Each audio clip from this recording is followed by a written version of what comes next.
Senhor Presidente do Grupo Parlamentar, Senhor Presidente do Congresso, que aqui nos faz companhia também, Senhor Presidente Distrital do PSD de Castelo Branco, Senhor Presidente da Câmara do Fundão, que aqui nos acolhe, Senhoras e Senhores Deputados, caríssimos amigos, Senhores Presidentes de Câmara também, vejo aqui alguns que se juntaram a nós, meus caros amigos,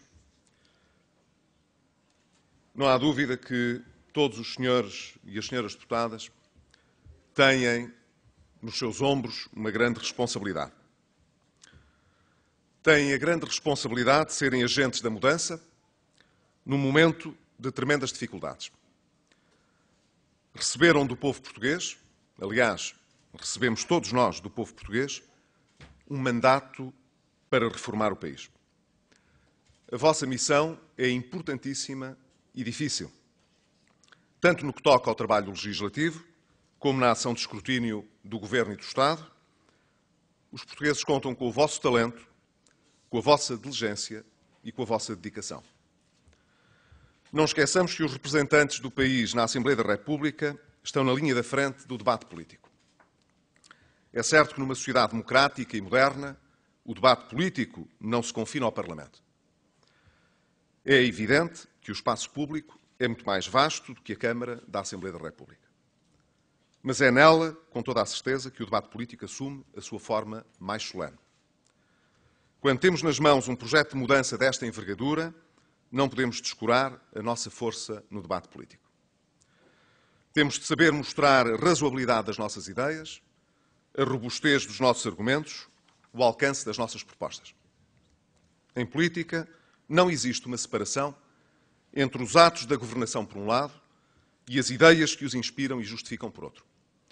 Temos de agir com base em boas ideias e temos de substanciar as nossas ideias com as medidas apropriadas. Os deputados da Assembleia da República têm também uma importante tarefa pedagógica. Com problemas tão complexos por resolver, que exigem soluções igualmente complexas, temos a obrigação de explicar o sentido e o significado das nossas propostas. E isso pressupõe uma comunicação contínua com todos os cidadãos, com os parceiros sociais, com as forças vivas do país. E é disso que vos quero falar hoje. Quero propor-vos a introdução do debate, da crítica, do escrutínio, da participação, como princípios fundadores da reforma do Estado, incluindo do Estado Social. Percebemos rapidamente que a era de excessos e desequilíbrios que nos conduziu a esta grande emergência nacional, se continuasse sem oposição, poria em causa a sobrevivência do nosso modelo de cidadania, um modelo assente num conjunto de direitos políticos e sociais partilhados por todos. Neste momento de emergência, foram os portugueses que acorreram em defesa das suas instituições e do seu modo de vida. Não o fizeram apenas com novos impostos, mas também e sobretudo com a sua participação num debate coletivo sobre as melhores soluções para ultrapassar este momento. Julgo que não terão sido muitos os períodos da nossa história em que, como agora, toda a sociedade portuguesa se uniu para discutir opções políticas fundamentais, para apoiar certas escolhas, para reprovar outras e, numa palavra, para colocar todas estas escolhas perante o derradeiro teste da análise e da crítica. Pois bem, não seria de todo aceitável, nem razoável, que, tendo vindo em socorro do nosso regime político quando este mais precisava, se pedisse agora à sociedade portuguesa que regressasse aos seus assuntos privados e abandonasse o debate no momento mais fulcral. Esta retirada prematura teria um preço terrível. Deixaria tudo na mesma. Seria a garantia de que nas nossas instituições e nas nossas práticas de governação tudo permaneceria na mesma. Isto é, no mesmo estado que conduziu à atual emergência. É muito claro que daqui para diante o nível de exigência e de vigilância da sociedade portuguesa sobre o modo como é gasto o dinheiro público, o dinheiro dos seus impostos, e como é prosseguido o interesse público pelas instituições do Estado, terá de ser muito maior. Esta não é uma mera prioridade de ordem financeira. É, isso sim, um imperativo para dar um enorme salto de qualidade na nossa democracia. A função histórica deste Governo é garantir que o debate, a exigência, o rigor, a vigilância, o escrutínio que marcaram estes últimos meses da nossa vida política sejam daqui para a frente não uma exceção, mas uma regra. Preocupa-nos a todos a questão da justiça social.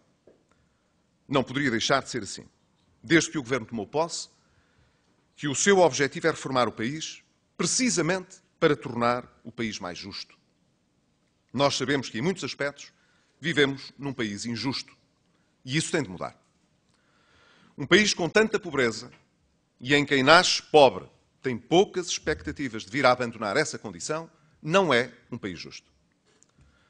Um país que força tanta gente a emigrar para ter uma oportunidade de ganhar a sua vida, para mostrar os seus talentos ou para dar aos seus filhos uma vida minimamente condigna, não é um país justo.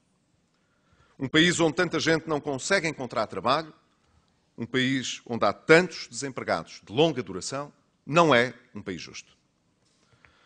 Um país onde tanta gente, em virtude da sua idade, ou da deficiência de que é portadora, ou de ter nascido numa certa região, ou de viver num determinado bairro, se vê excluído da participação na sociedade, não é um país justo. Uma comunidade política, meus amigos, é um contrato entre muitas formas de vida. Um contrato pelo qual estas diferentes opções se comprometem num projeto comum. Mas o que temos no nosso país é muitas vezes o oposto disto. Certos modos de vida, em certas regiões, são sistematicamente os setores da economia que lhes estão afetos, favorecidos pelas nossas instituições públicas. Quem tem outros planos só os pode adotar com grande sacrifício pessoal e sem nunca perceber porquê. E isto também tem de mudar. Tem de mudar a tendência assustadora da desertificação de várias regiões do interior. É que está em causa a valorização de um dos nossos bens comuns mais preciosos, que é a nossa coesão territorial. Eu sei bem que um problema desta magnitude não se resolve, evidentemente, com declarações de vontade. É preciso um compromisso político. Um compromisso de realizar uma coordenação eficaz das políticas públicas em articulação com o poder local, mais ágil e mais eficiente. As reformas que foram propostas ontem na comunicação do Sr. Ministro Adjunto e dos Assuntos Parlamentares são um primeiro passo, mas decisivo, nessa direção. Sabemos que temos um caminho longo a percorrer aqui, mas vamos percorrê-lo. Em suma, anos e anos de adiamentos sucessivos, anos de fraqueza política, anos e anos de escolhas pouco avisadas, fizeram de Portugal um país pouco justo. Tudo isto tem de mudar. Quando falamos de justiça social, é incontornável falar do Estado Social. O Estado Social faz parte integrante e inabalável da nossa sociedade democrática e europeia.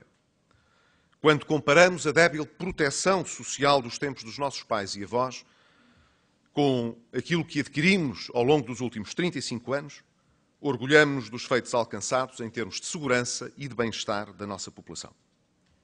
Para nós, o Estado Social corporiza um extraordinário avanço civilizacional e espelha valores sagrados da nossa comunidade política, como a solidariedade, a justiça, a segurança e a igualdade. Não prescindimos de nenhum deles. Pelo contrário, são valores nossos, inquestionavelmente nossos, e que nada nem ninguém nos pode tirar. Há quem insinue que o nosso compromisso com o Estado Social é duvidoso. É muito fácil perceber de onde vem esta enorme confusão. É que, para alguns, deixar tudo como está, mesmo que seja ao caminho da ruína, é muito mais cómodo. É mais cómodo repetir velhas divisas do que atender aos novos problemas. Fazer uma declaração vazia e inútil é mais confortável do que pensar, à luz da experiência e da realidade, propostas de mudança e de reforma. Mas os portugueses sabem bem aonde as declarações vazias e inúteis nos conduziram. Sabem que quem prefere o que é mais cómodo não consegue reformar. E sabem que quem não consegue reformar não fará de Portugal um país mais justo. Para o Governo, o Estado Social é um assunto demasiado sério para ser reduzido a slogans ou a soundbites. Um compromisso sério tem de ir além da proclamação de belos princípios. Não é a declaração gratuita de belos princípios que vai resolver nem salvar as instituições do Estado Social. Só quem está apostado em torná-las mais fortes pode fazê-lo.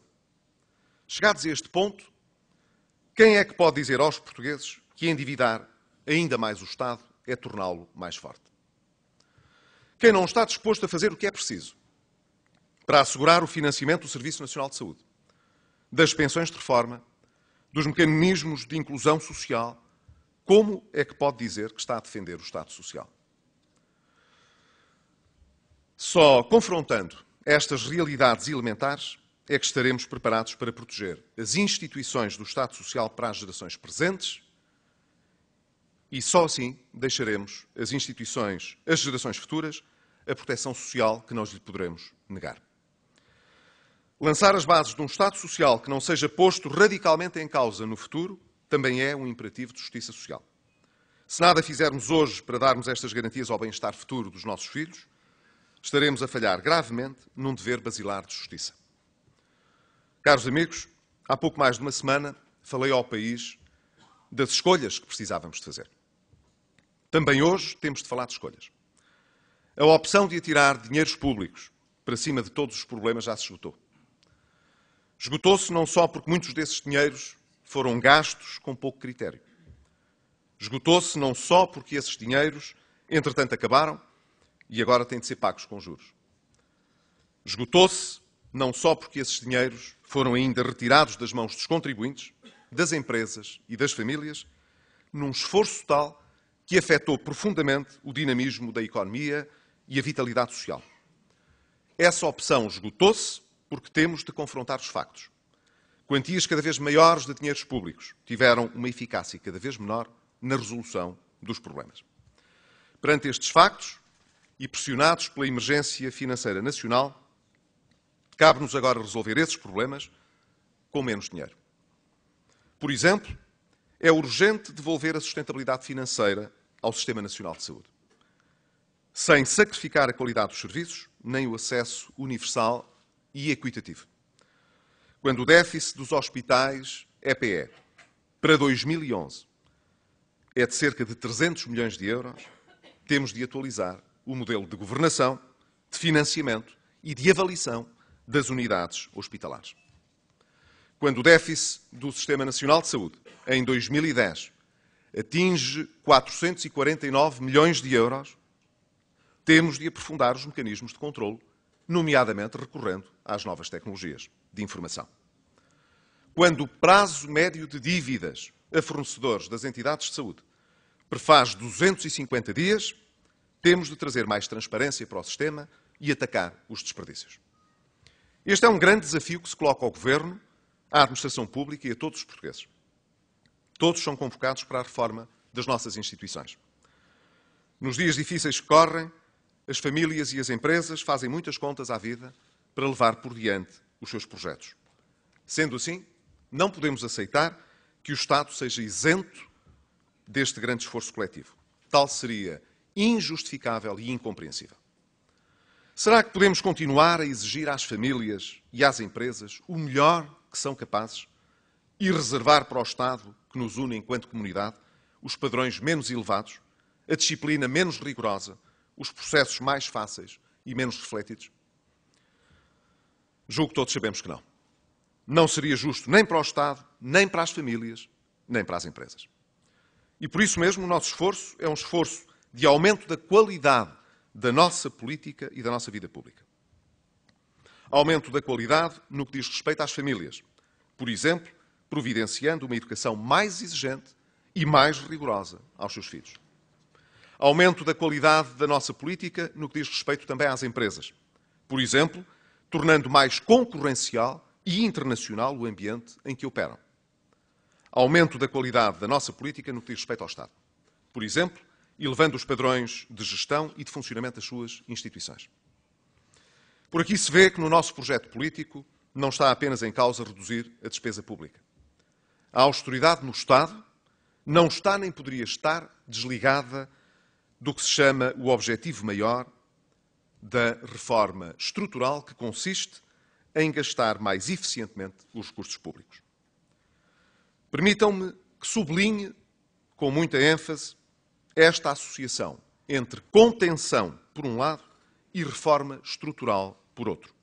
Isto é, a aplicação da estratégia geral do Governo para os próximos anos.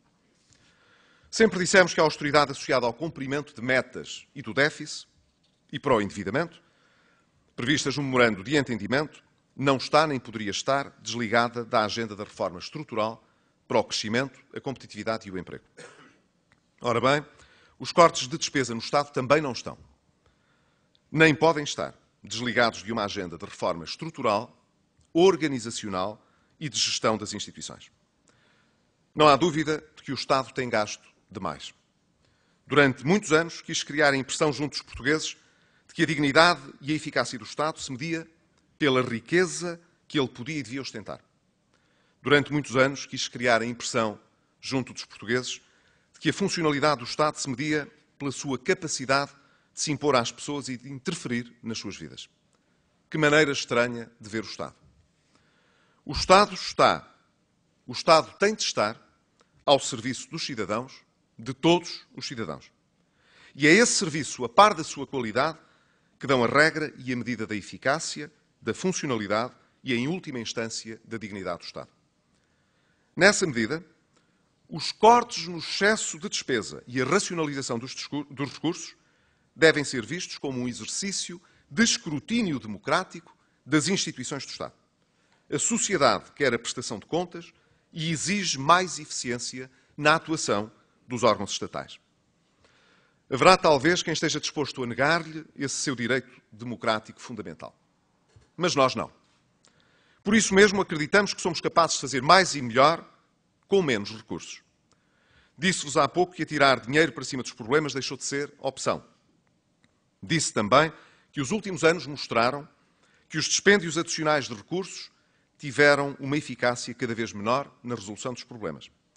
Além disso, temos de reconhecer que, em grande medida, o endividamento público contribuiu para a deterioração do nosso Estado Social. Quantas vezes esta absorção de recursos mais e mais abundantes não funcionou como um incentivo para mais projetos insensatos? Para programas que pareciam não ter outro objetivo que não fosse a aquisição de mais e mais recursos, de mais e mais poder para as instituições do Estado, que assim se foram distanciando das pessoas que deveriam servir. No final deste processo de gigantismo institucional e burocrático, a imagem com que nos deparamos tem algo de paternalista. É certo que o Estado se compromete a garantir os nossos direitos, mas em troca exige que nos retiremos e aguardemos passivamente pelos resultados. O Estado assume todas as rédeas e toma todas as decisões. Decide unilateralmente de que modo e em que termos esses direitos sociais são garantidos. Ora, certamente que podemos fazer melhor do que isto. O momento da reforma do Estado pode até ser visto como um verdadeiro momento republicano. Isto é, o momento para escolher uma abordagem mais descentralizada e comunitária e não uma abordagem burocrática e distante. Chegámos muitas vezes ao ponto, como comunidade, de termos perdido o controle sobre algumas das nossas instituições públicas, para dentro das quais não conseguimos ver e cujos comportamentos frequentemente nos apanham em completa surpresa. Chegou agora o momento de readquirir o controle que, entretanto, perdemos. Queremos, portanto, um Estado social participativo, aberto à participação da sociedade civil, aberto à participação dos profissionais que lidam com os problemas concretos. Num exemplo gratificante desta nova participação, e já referido pelo Sr. Ministro da Saúde no Parlamento, posso dizer-vos que nos chegaram cerca de 1.350 propostas de melhoramento da eficiência e da redução de despesa provenientes de todas as estruturas do Ministério da Saúde e do Serviço Nacional de Saúde.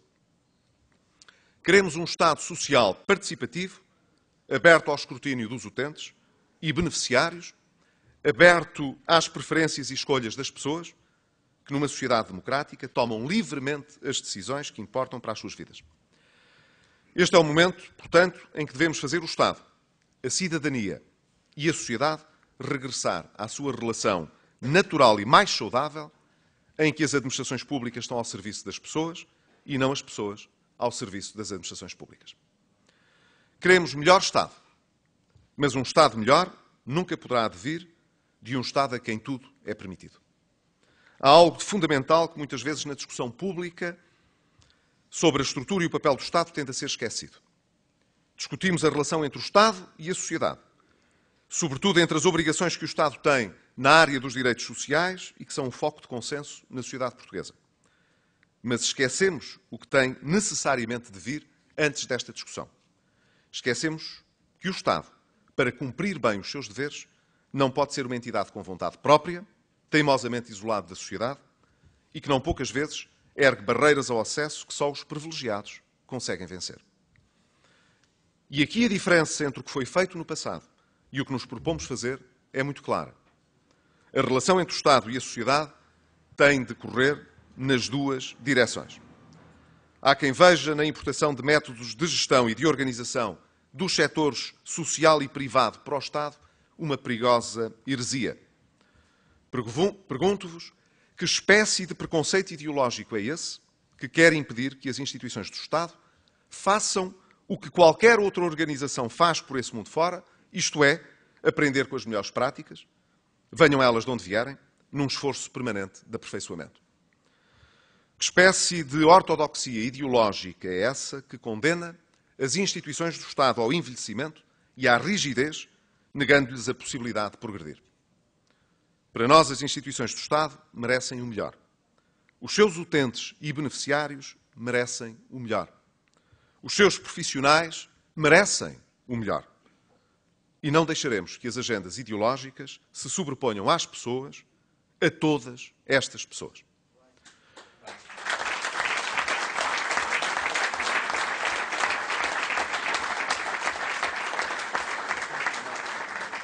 Os nossos propósitos são claros. Os nossos objetivos são, como todos sabem, ambiciosos. Com a consciência dos valores últimos que nos guiam, com a percepção realista das dificuldades, com atenção aos anseios dos portugueses, sabemos que chegou a hora de agir. É este o pacto irrevogável, é este o memorando de cidadania que os portugueses firmaram connosco há pouco mais de 3 meses nas eleições. Contamos convosco, conto com todos vós, porque o nosso país, o nosso Portugal, não pode esperar mais pela nossa ação. Obrigado.